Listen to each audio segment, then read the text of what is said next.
노폐물을 깨끗이 클렌징하려면 따뜻한 물로 세안을 해서 모공을 넓혀주고 그다음에 미온수로 세안한 다음에 맨 마지막에 찬물로 해서 모공을 조여주는 게 좋다. 맞아.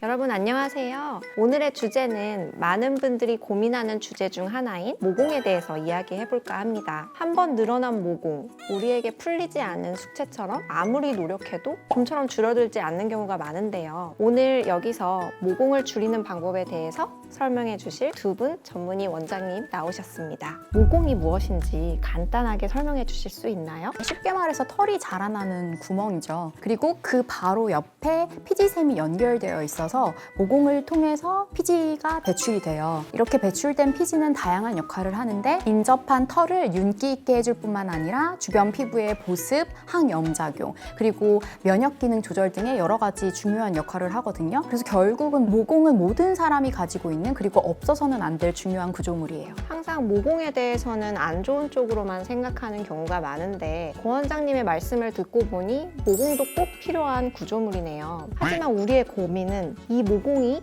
늘어나지 않고 작게 유지되면 참 좋겠는데 도대체 모공이 넓어지는 원인은 뭘까요? 모공이 넓어지는 원인은 우리가 한 두 가지 정도로 얘기를 많이 해요. 첫 번째는 피지 분비 양이 늘어나는 거고, 두 번째는 이제 피부의 탄력이 떨어지는 거죠. 사춘기 때부터 이제 피지 분비량이 늘어나게 되면서 이제 모공을 통해서 피지가 나오게 돼요. 그래서 이제 모공이라는 구멍을 통해서 피지가 나오다 보니까 그 통로를 자꾸 이용하다 보면 통로가 넓어지는 거죠. 자외선을 많이 받아서 피부 탄력이 떨어지는 경우에도 모공이 더 늘어나 보일 수도 있어요. 그리고 우리가 이제 블랙헤드라고 많이들 표현하시는데, 이제 모공 주변에 피지가 저류되고 그 주변에 활성산소 같은 걸 만나게 되면 까맣게 마치 때처럼 보이는 딱지 같은 게 앉게 되는데, 그런 거를 우리가 블랙헤드라고 부르게 되고, 모공을 통해서 피지가 제대로 배출되지 못하고 막히게 되면 밑에서 피지가 이렇게 쌓이게 되는 효과가 생기게 되죠. 그러면서 모공이 넓어지기도 해요. 또 그냥 솜털만 있는 게 아니라 우리가 소극성 속모증이라고 부르는데, 모공 안에 이제 까만색 털이 조그맣게 자라 있는 경우가 있어요. 환자분들은 블랙헤드가 있다면서 저한테 오시는데, 실제로는 제모레이저만 해줘도 확 좋아지는 그런 경우도 있죠.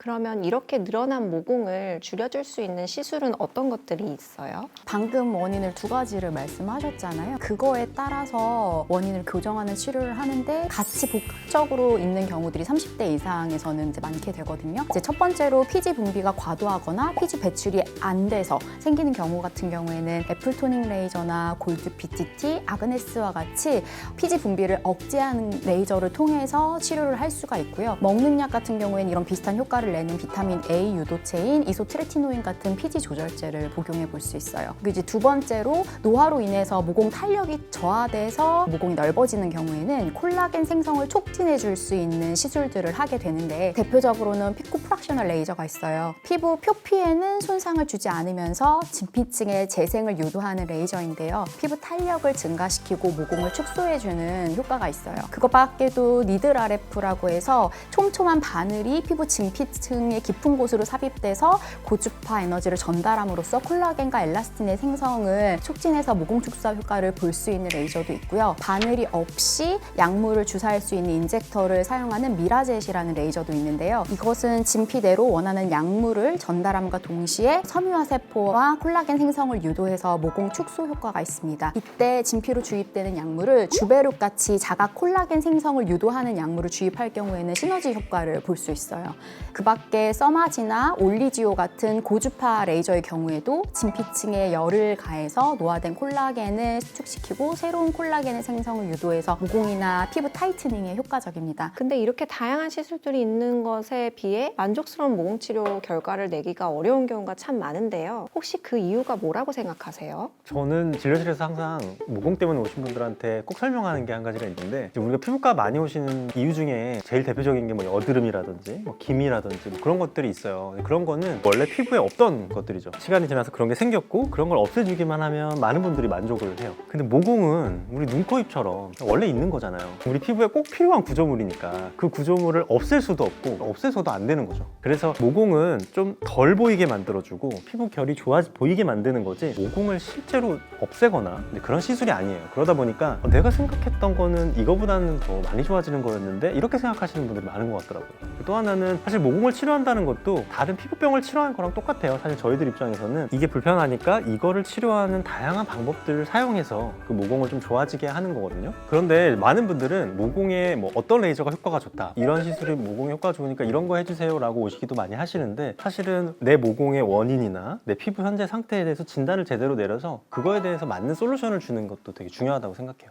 그렇다면 혹시 평소 생활 습관 중에서 확장된 모공을 더 이상 악화시키지 않을 수 있는 방법은 뭔지 알려주세요. 첫 번째는 세안법인데, 혹시 세안할 때 이런 말 들어보셨는지 모르겠지만 노폐물을 깨끗이 클렌징하려면 따뜻한 물로 세안을 해서 모공을 넓혀주고, 그다음에 미온수로 세안한 다음에 맨 마지막에 찬물로 해서 모공을 조여주는 게 좋다. 아, 맞아요. 뭐 이런 말 환자분 들어보신 진짜 많이 네, 얘기하죠. 그래도 그런 네, 말 많이 맞아요. 듣잖아요. 근데 이런 세안법을 지속할 경우에 갑작스러운 온도 변화가 피부에 계속 스트레스를 유발해서 노화가 오히려 촉진되고 모공이 더 넓어지는 요인으로 작용할 수가 있어요. 그래서 찬물은 사실 피부 혈관을 일시적으로 수축시키는 작용을 하는 거지 모공 자체를 줄이지는 못하잖아요. 따라서 세안은 피부 온도와 비슷한 미지근한 물로 해서 자극을 주지 않는 게 좋고요. 그리고 이제 집에서 뭐 코팩이라던가 피지 제거제 이런 거 사용하시는 분들이 많거든요. 근데 직후에는 블랙헤드나 피지가 일부 제거돼서 좀 깨끗하게 보이잖아요. 하지만 이제 과도하게 사용할 경우에는 피부에 오히려 자극을 줘서 염증이 더 유발되고 모공이 더 넓어질 수 있습니다. 자외선 차단제 같은 경우에도 모공을 막는다고 생각해서 안 바르시거나 아니면은 조금 피부가 답답하고 번들거린다고 안 바르시는 분들이 많은데요. 자외선은 피부 광노화의 주범이기 때문에 반드시 발라주셔야 하죠. 대신 오일 성분이 많이 함유된 자외선 차단제의 경우 모공을 쉽게 막을 수 있기 때문에 오일 프리 자외선 차단제를 사용하고, 번들거림이 싫어하시는 분들은 가벼운 로션, 젤 타입으로 사용해 보시는 것을 추천드려요. 오늘은 모공에 대해서 알아보는 시간을 가졌는데요. 이 영상을 통해서 늘어난 모공이 고민이셨던 분들께 유익한 시간이 되셨으면 좋겠습니다. 이 영상이 도움이 되셨다면 구독과 좋아요? 알림 설정 부탁드릴게요. 감사합니다.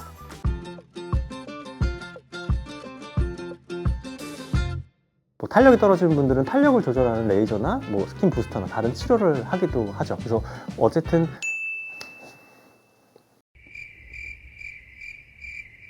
무슨 얘기를 하고 있었지?